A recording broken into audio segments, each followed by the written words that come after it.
Ladies and gentlemen, welcome to Business Redefined, a show that seeks to engage entrepreneurs and really take the economic level of this country to another level of excellence. So, ladies and gentlemen, we have institutions of higher learning and, of course, entrepreneurs from different parts of this country. So, welcome to this powerful moment, Business Redefined. Thank you.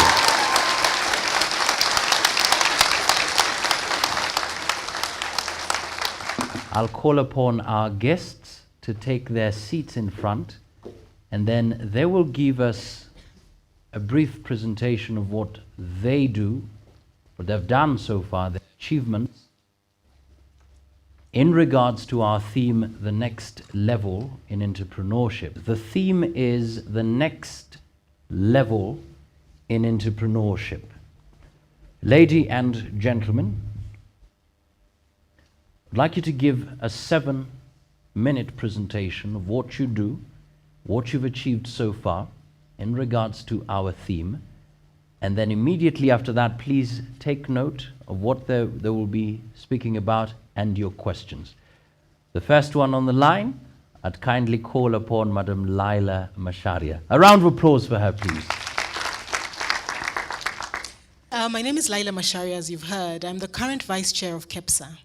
And at Capsule, our vision is job creation. Our mandate is job creation. And we are organized into a series of sectors. The agricultural sector, the manufacturing sector, we have people in petroleum, all the different sectors of the economy, including SMEs and micro enterprises. And all of these different sectors nominate people to represent them in the sector boards. And that sector board, which is open to everybody who's within the sector, who's a member and is interested, actually has established mechanisms where we interact with the minister that is the line, the ministry that is the line ministry, meeting with the cabinet secretary from time to time. We have interfaces and mechanisms with the parliament, with the judiciary, and with the presidential roundtable. And the idea is that you as business people have a platform and an avenue where you can get your voice heard. Firstly, at the sector board, where as a sector you can discuss what are the things that are bottlenecks in our sector, what are the things that are making it difficult for us to maneuver and to grow our businesses. And then from there, your sector board goes forward in one voice and interfaces with those channels of government that are affecting your business. So it's a way for you to have a voice. It's an open organization. If you pay your fee, and it doesn't have to be as a company, it can be as an association, you can come together. We give you this platform where you're able to organize and to advocate for your interests. So that's the most important thing that Capsule does. But in addition to that, we have all kinds of research mechanisms and special projects which are designed to give you guys even more of a platform to be able to do special initiatives that you think are important for yourselves. Within those sector boards, there's also space for task forces that can be cross-sectoral. For example, we have a big push now for the creative economy and to see if there's ways that that sector can organize, because of course it's very diverse. Is there a way that they can talk and find ways in which they can make their businesses stronger using our platform?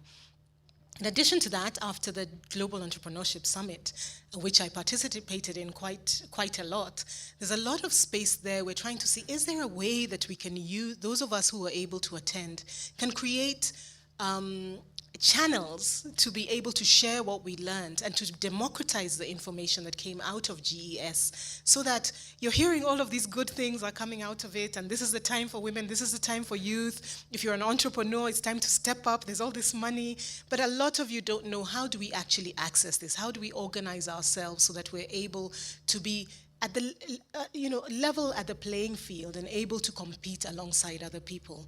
In addition to this, I have a real passion for trying to make sure that our businesses are becoming competitive. It's one thing to say that there's access to money. There's one thing to say that if you have a great idea, we're going to invest in you. But are your businesses really competitive? Firstly, are they sustainable? Are they able to support you and your living expenses as a start? And then from there, are you able to employ people? And beyond that, are you able to scale entirely, right? Are you able to take Kenya and then take East Africa and then take the continent of Africa and then go to the world? These are the businesses we want to see coming out of you. My own journey as an entrepreneur, I'm trained as a lawyer. And when I was working in New York City, this was in Manhattan, I started to invest in real estate. I started to buy small apartment buildings, to renovate them and resell them. And that's when I got the real estate bug. And this is something you don't have to explain to Kenyans, because all of us have a thing for real estate. So I started to do this, and when I came back to Kenya in 2003, I started developing, right? So I started, together with other people, putting money together and building apartment blocks, and it's a long story. But from there, one of the things that I realized is that in addition to doing business, when you're operating in Africa, there's a very important role for market development. A lot of us are trained in business development. How do you get more customers?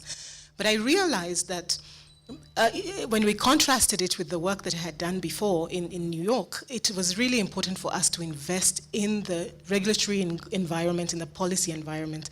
And that's how I ended up moving into Capsule. So now I have stopped being, well, nobody ever stops being an entrepreneur, but now I'm a venture capitalist, and what I do is I actually back entrepreneurs. I'm trying to make the policy environment better for all of us to be able to create jobs, but also to make sure that I can stand behind you and make sure that your business is more effective, more competitive, and can fulfill the vision that you have for it. Thanks very much.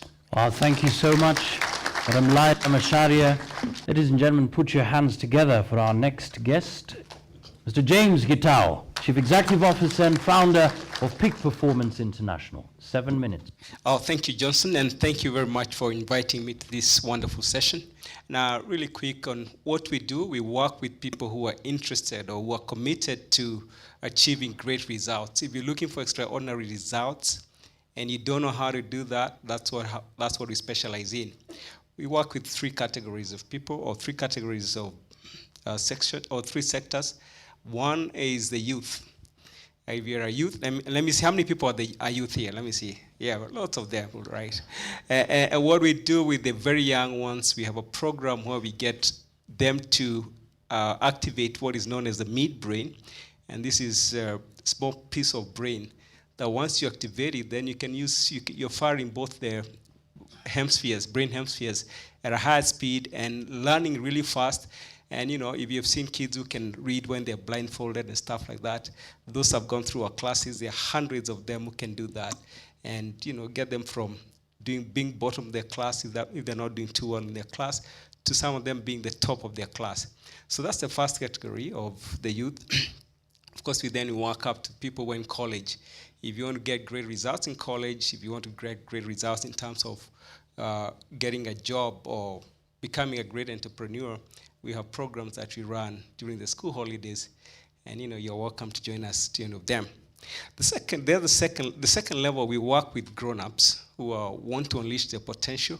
We have various programs. One of them known as Unleash Your Power, the power within, unleash the power within you.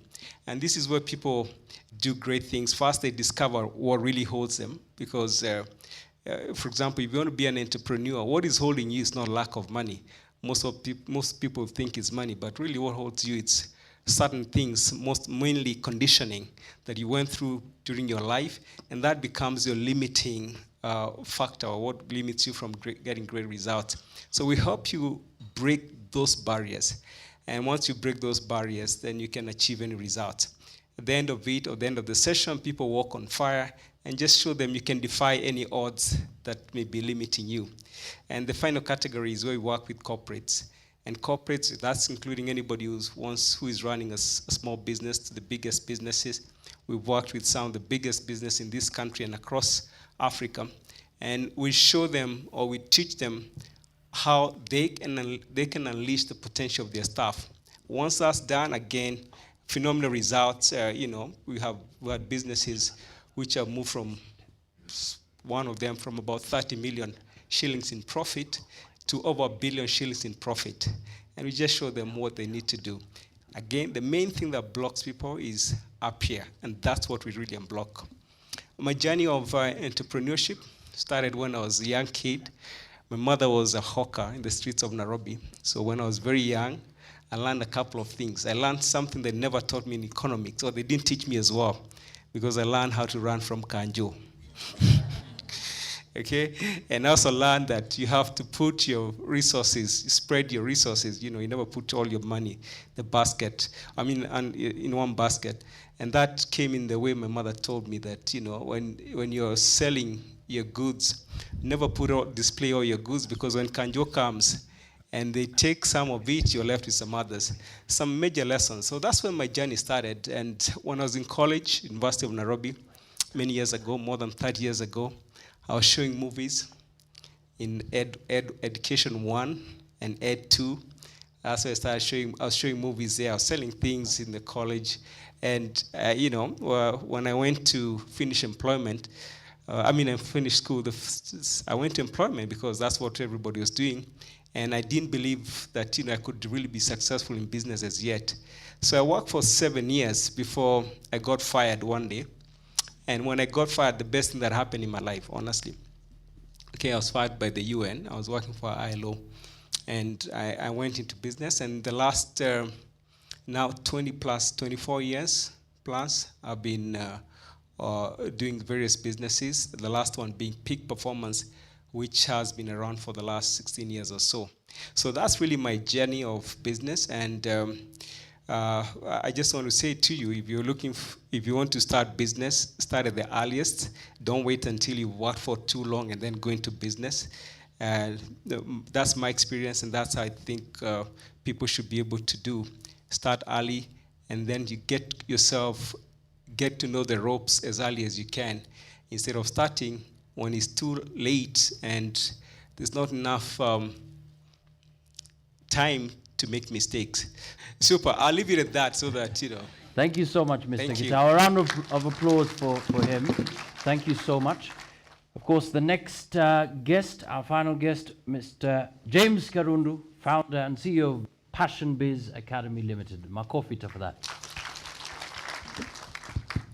Good afternoon, everybody.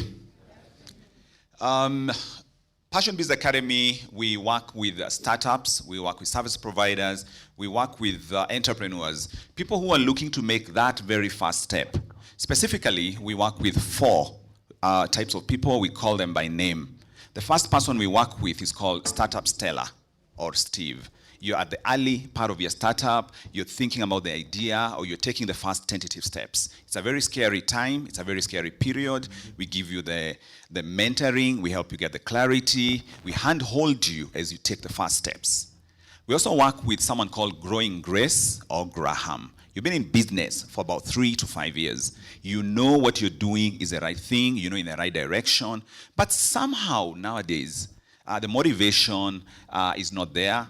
Somehow the profits have plateaued and you're even starting to doubt yourself. You're wondering, am I really in the right business? So we work with these people to get them to refocus again, to get them to see the repositioning that they need to do. And once they do that again, the passion comes back and the profits kick in. We also work with someone called Working Wilma or William. You are working and I guess even now studying, but one foot is in the door, because you know you want to start your own thing, or possibly you've already started it. We work with these people and help them transition from employment to getting their businesses going. And we've done a lot of that with the bankers for some reason. Okay? We also work with high achievers. This last group is called, I call this Hannah, the high achiever, or Harry, the high achiever. This is a person who is up to big things. You're the go-to person. You're the person people come to for advice. They just love asking you the questions and you give them. But for once in your life, you're not so sure of yourself. For once in your life, you feel stuck. We help them get unstuck. Now, I don't know who you are among those ones, but what we offer, as I said, is hand-holding. We help you with the clarity. We walk with you in the journey. We offer mentoring classes, and we also offer personalized mentoring to support you in the journey. Now, my own journey is a classic journey of starting out somewhere and then discovering you have a strength, discovering there's something that you do. I used to be a lecturer at Polytechnic. I love the math, but also I started discovering that there's something else that I loved doing, talking to the students. before class and encouraging them that maths is doable, maths is not so hard. And over time, I realized I loved that particular aspect. That is how I discovered my zone of brilliance.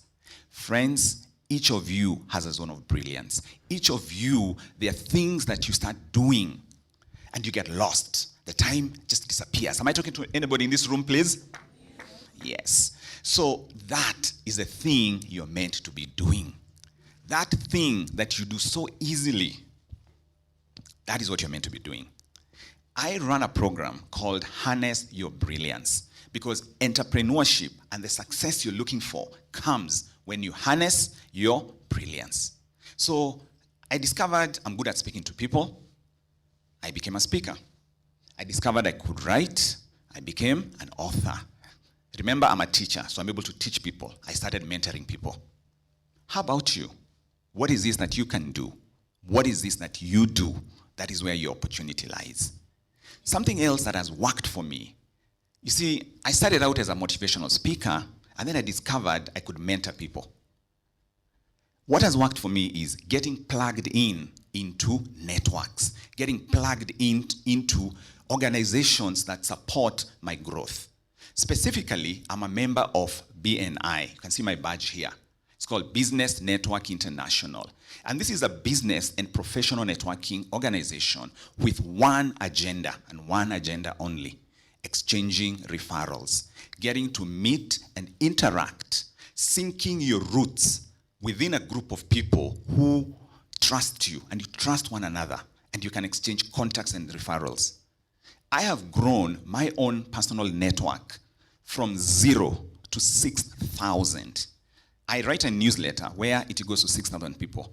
More than half of all of them have come from Business Network International. So I'm encouraging you that for you to succeed as an entrepreneur, get plugged in and sink your roots into supportive organizations. If you're not in one, create a forum, exchange ideas, invite people the way we are doing. All I'm saying here is this, friends. If you can feel it in your heart,